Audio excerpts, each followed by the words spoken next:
Gue juga bingung kenapa motor ini nggak selaris dengan merek-merek Jepang lainnya. Padahal motor ini bisa dikatakan motor yang nyaman, agresif. Tidak bisa dibilang agresif juga, cuman cukup untuk perkotaan. Untuk riding position juga nyaman, dan ini yang gue cukup impresif. Halo teman-teman semua, balik lagi sama gue di sini. Jadi di video kali ini gue mau nge-review motor Matic Suzuki yang paling berhasil menurut gue.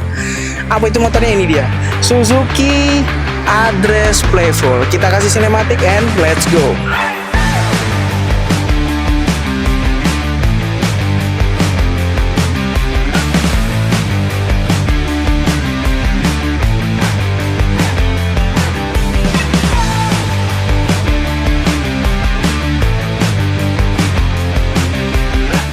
Nah teman-teman semua, jadi di video kali ini gue mau nge-review Matic Suzuki, salah satu motor Matic Suzuki yang paling berhasil dan mungkin ini yang paling laku. Kenapa?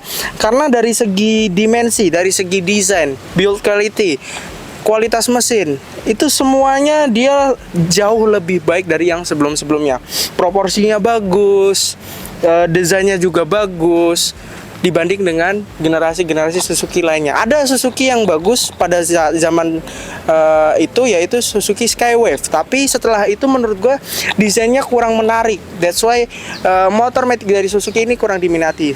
Tapi begitu Suzuki Address Playful ini keluar, penjualannya cukup laris teman-teman, dan banyak kita temukan di jalanan raya di Indonesia ini. Nah, kita bahas sedikit motornya. Motor ini dibekali mesin 125 cc atau lebih tepatnya 113 cc, tertulis di dalam kertas. Nah, mesinnya ini otomatis 1 silinder, dia sudah SOHC.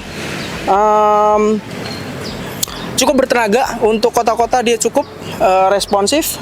Dia juga penyaluran tenaganya juga smooth, enak, tidak terlalu galak ya teman-teman. Nah, motor ini dibekali oleh suspensi teleskopik di bagian depan dan swing arm single disc, single shock di bagian belakang.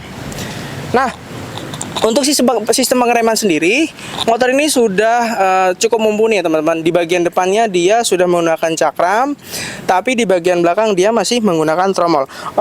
Untuk motor ini juga dibekali oleh standar samping dan standar tengah. Terus untuk profil velg dan ban, velgnya dia menggunakan 14 di depan dan di belakang. Lalu untuk profil ban dia 90/80 di bagian depan dan 90/90 di bagian belakang. Cukup ideal teman-teman. Nah, untuk teknologi dia belum ada sama sekali teman-teman. Dia masih full standar. Bahkan di sektor kokpit dia masih full analog, jarum semua teman-teman. Baik dari kecepatan kilometer bahkan sampai fuel indikator. Nah, di bagian kokpit sendiri di sebelah kanan dia hanya ada satu tombol, yaitu tombol starter teman-teman. Jadi lampunya akan nyala seterusnya, tidak bisa mematikan lampu sesuai standar motor zaman sekarang. Di bagian kiri kita bisa menemukan tombol klakson, sen kanan kiri, dan lampu dekat, lampu jauh. Oke, di bagian bawahnya dia ada konsol yang cukup dalam teman-teman. Teman-teman bisa naruh HP atau kunci-kunci atau bahkan dompet. Teman-teman masih bisa menaruhnya di bagian tengah. Di bagian kiri dan kanan.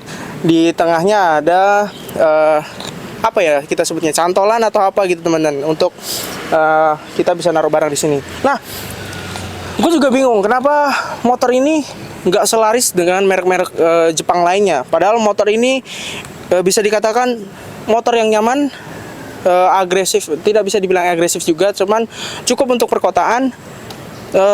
Untuk riding position juga nyaman, dan ini yang gue cukup impresif. Dia kapasitas bagasinya teman-teman. Kapasitas bagasinya ini benar-benar dalam dan besar. Helm half face aja itu bisa cukup dan masuk di sini. Kita tes teman-teman. Kebetulan gue ada helm half face di sini.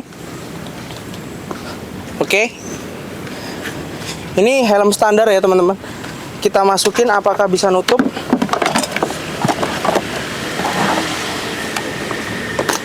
Bisa teman-teman. Tanpa harus maksa, tanpa harus ditekan. Ini bagasinya besar loh teman-teman. Teman-teman bisa naruh apapun di situ. Nah, sekarang kita lihat posisi duduknya. Kita turunin dulu standar 2-nya teman-teman. Kebetulan tinggi gua 171 cm. Kita turunin. Oke, kaki gua napak sempurna ya teman-teman. Gua pakai sendal, kebetulan lagi nggak pakai sepatu. Untuk posisi duduknya nyaman, karena jok depannya dia agak mengikis ke depan gitu. Dan ruang kaki juga cukup ergonomis, tidak terlalu menekuk, tidak terlalu selonjor. Dan untuk footstep ini dia juga cukup luas ya teman-teman. Dia bisa naruh mungkin tas-tas kecil, dia masih cukup. Oke, sekarang kita tes untuk starter. Nah, ini opini pribadi gua tentang Suzuki dibanding dengan merek-merek motor lainnya Jepang yang sudah ada atau yang lebih laris. Ini kekurangannya menurut saya pribadi, menurut gua pribadi, yaitu starternya masih kurang halus. Kita dengerin teman-teman.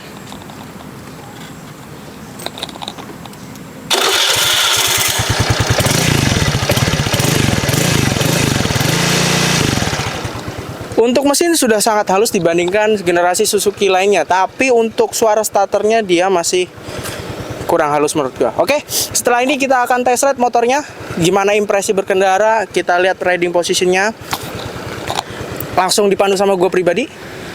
Nah, gitu aja teman-teman, sedikit. Oh iya, gue lupa informasiin untuk sektor lampu-lampu, dia semuanya masih menggunakan bohlam teman-teman, belum ada yang LED.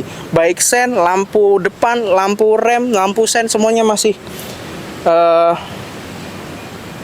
bohlam.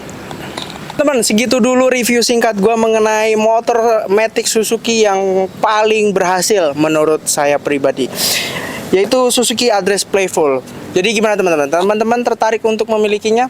Untuk harga secondnya motor ini dibanderol 10-15 juta, dan untuk harga barunya di sekitaran 19-20 juta. Tidak terlalu murah dan tidak terlalu mahal. Harganya cukup kompetitif dibanding dengan motor-motor Matic lainnya. Oke, segitu dulu teman-teman. Video dari gue, jangan lupa like, comment, and subscribe di channel ini. I'll see you guys next time and bye-bye.